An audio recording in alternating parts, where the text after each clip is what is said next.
nk'ubusanzwe ni Pasiteri Pasifike, mukomeze kubana ku ijambo ry'Imana. Imana ikomeze ibahe umugisha, ikomeze ibane namwe. Tugiye kureba muri Yohana 1:18, aravuga ati bana bato tugeze mu gihe cy'imperuka, kandi nk'uko mwumvise yuko Kristo azaza, niko nanone amaze kwaduka abakristo benshi, ndetse n'ibyo bitumenyesha ko igihe cy'imperuka gisohoye.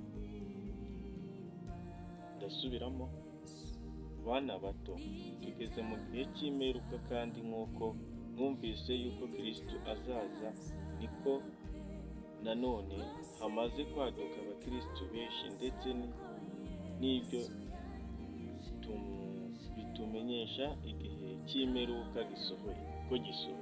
Igihe cy'imperuka kiragera, abakristo babaye benshi, abapasiteri babaye benshi. Hari abapasiteri bagira amagambo menshi, nabo ubwabo batazi kwihumuriza, bazi guhumuriza ibindi abandi, ariko bo ubwabo kwihumuriza byarabananiye.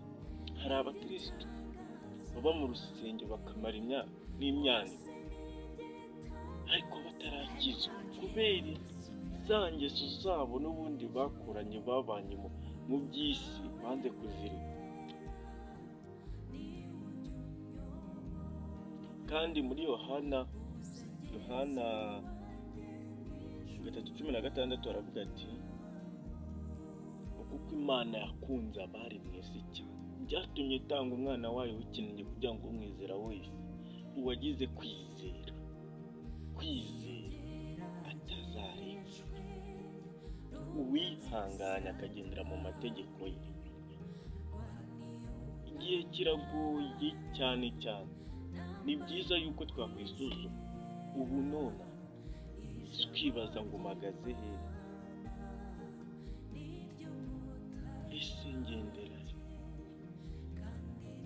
ese Yesu nanjye aje ntagenda cyangwa se nanjye? Tukatura, tugakizwa by'ukuri, tukemera Yesu, tugahambagara imbaraga, tukemera Yesu. Twumvise ko